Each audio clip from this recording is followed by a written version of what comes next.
ამიტომ ჩემო ძირფასები ახლა ორი სიტყვის მინდა გითხრათ ამ ამბავთან დაკავშირებით.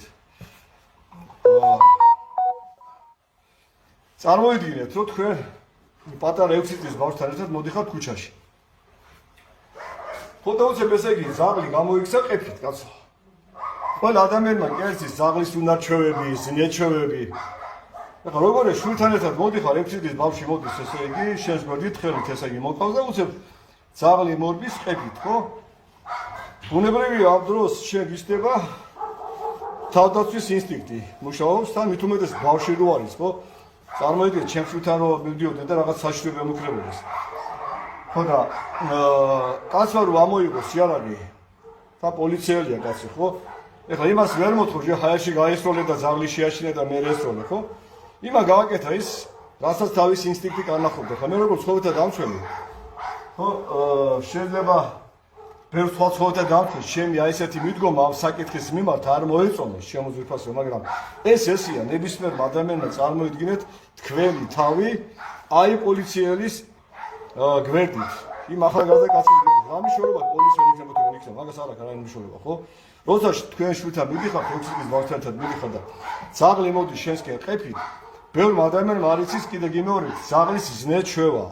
იმას ეგონა რომ მოდის ესე იგი ზაღლი ყეფით, აგერ ბავშვი მაგ არ უკმინოს ბავშვი, მე ნუ რა უნდა გააკეთო, ხო? სიცხული თავის სად უნდა გამოყო, ბიჭო, რომ ბავშვი ვერ დაიცავი, 6 წლის ბავშვი ვერ დაიცავი ზაღლისაგან, ხო? მაშინ შედაკაცი ხარ, ხო? შენ ვერც ოჯახს დაიცავ, ვერც სამშობლოს დაიცავ, ვერც სამშობლოს ჯარისკაცად გამოდგები და ფარჩაკი ხარ ვიღაცა, ხო? ხო, და ამას რატო გეუბნებით, დიდი ჩემო კარგებო, იმიტომ გეუბნებით, რომ მე როგორც ცხოველთა დამცველი, ჩემი მიზანი არის, რომ ქუჩაში ზაღლი არ უნდა იყოს. არც აგრესიული ზაღლი არ უნდა იყოს. მაგაში ხო ცალსახად ესე იგი ყველა შეთანხმებული ვარ ცხოველთა დამცველი, ქუჩაში აგრესიული ზაღლი არ შეიძლება რომ იყოს ქუჩაში აგრესიული ზაღლი, ეს არის გადატერილი ავტომატი და ყველასთვის საშიშია. მაგრამ ქუჩაში არ უნდა იყოს არც არააგრესიული ზაღლი. არც ერთ ცივურ ქვეყანაში ქუჩაში თქვენ ზაღს ვერ ნახავთ, მაგრამ ჩემს ბედუყუმართ სამშობლოში, საქართველოში ჩვენი ესე იგი უკუმართობი ჩვენი დანაშაულის გამო ზაღლები არიან ქუჩაში, იმიტომ რომ ადამიანები ჩვენ საქართველოში ვართ ძალიან უპასუხისმგებლოები. და როცა არ მოგვინდება, ხო? და როცა მოგვინდება ზაღლებს, ჩვენს 4 ხა ოჯახის წევრებს ქუჩაში ვტოვებთ, კაცო. უშვებთ. პრობლემის მრავლდებიან და არის ეს პრობლემა. მაგრამ ქუჩაში ზაღლი რო არ იყოს, ჩემო კარგებო და ჩვენი მიზანი მიღწეული რო იყოს, როგორც ცხოველთა დამცველების. ამისათვის საჭიროა კანონი. რაც ვერ მივაღებინეთ. აი ამ ნაბუზვარ ქოც მთავრობას, ბიჭო. ვერც იმათ ვერ მიიღეს, მაშინ ესე არ ეყედა იმ ნაბუზვარ მეორე მთავრობის დროს. მაშინ ჩვენ საკითხი ესე არ გვეყენა, იმიტომ არ ვიყავით მაგისთვის გზად და ნუ ჯერ კიდე დავფრინავდით რა ჩვენს ოცნებებში, მაგრამ მაგის მე რაც გავიზარდეთ, ჩამოყალიბდით, ნახეთ რა ხდება ევროპის ქვეყნებში, ცივილ ქვეყნებში. მე ცალსახად ესე იგი მივიღეთ გადაწყვეტილება, ჩვენ რომ უნდა მოვთხოვოთ მთავრობას კანონი. კანონი, რომელიც აი ამ პრობლემას მოაგვარებს 3-4 წელიწადში. გესმით? ხო და ეხლა გინდა აქცები აწყვეთ, მოაწყვეთ პროკურატურისი, გინდა იქ ზავარაშვილს ჩაუვარდით კახეთში და გინდა იქ გორის თავშესაფარს იმ ნაბოზვარ იმას დაეცით, გიუნაშვილს, ხო? არაფერი არ გამოვა.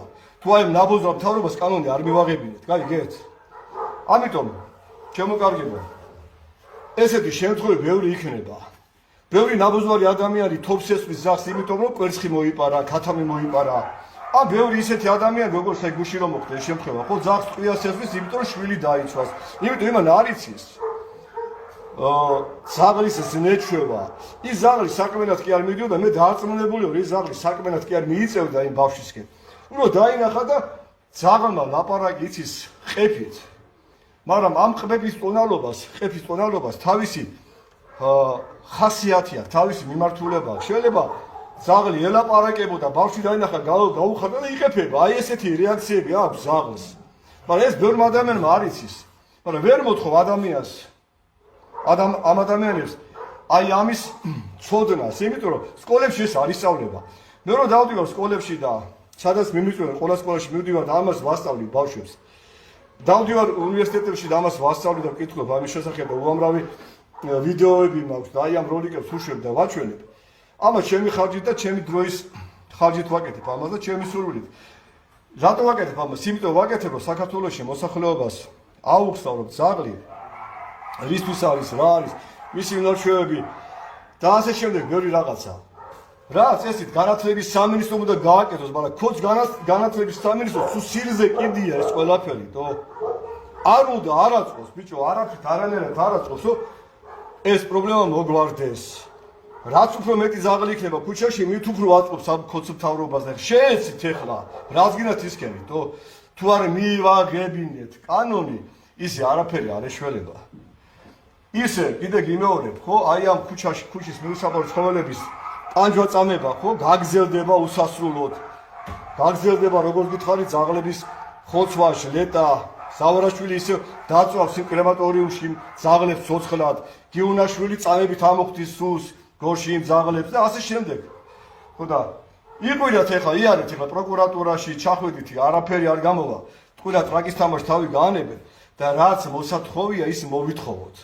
კანონი მოვითხოვოთ. კანონის გარეშე ჩვენ აი ამ პრობლემას ვერ მოვაგვარებთ. აი ეს მინდოდა მეთქვა ძალიან მოკლედ და გასაგებად. ხო, ვინც გაიგო, გაიგო და ვინც ვერ გაიგო, ხო? დამერეგოს პირადში არ მეზარება, აუხსნით, აულაგებ ყველაფერს და აი ესე შემოგარგება, ძალიან მოკლედ გითხრათ ეს ყველაფერი რა. ეხლა წავედით. ძალიან ხაჭავთ, ვანამ ეხლა მოდი მე თქვენ განახებთ სუახა მიღებულ ძაღლს. სააკაზე ესეთი სოფელი. აი ნახეთ. შეფერეთ. მოდი ზააკაზე, გაბოდი, მოდი რა დღეშია შეგედ. ნახე რა დღეშია. თაყო მაგ გაერთიანებული ისეთი ნაცემი არის ეს უბედური რა და დავაყენე ფერზე მე არ მეგონა თუ გადავარჩენდი და მესამე დღე და გამოიხენა დღეს აი პირველად შეჭამა საჭმელი. მოდი. ჯაბოდი დამოწდა. ეს რადოია? ამასაც გაგლეჯილი ქონდა უკანა. ბაზაკისას ფაქტურად მოვარჩინე უკვე. ხო და ორივეს მალე დავაბრუნებთ იქ ტერიტორიაზე.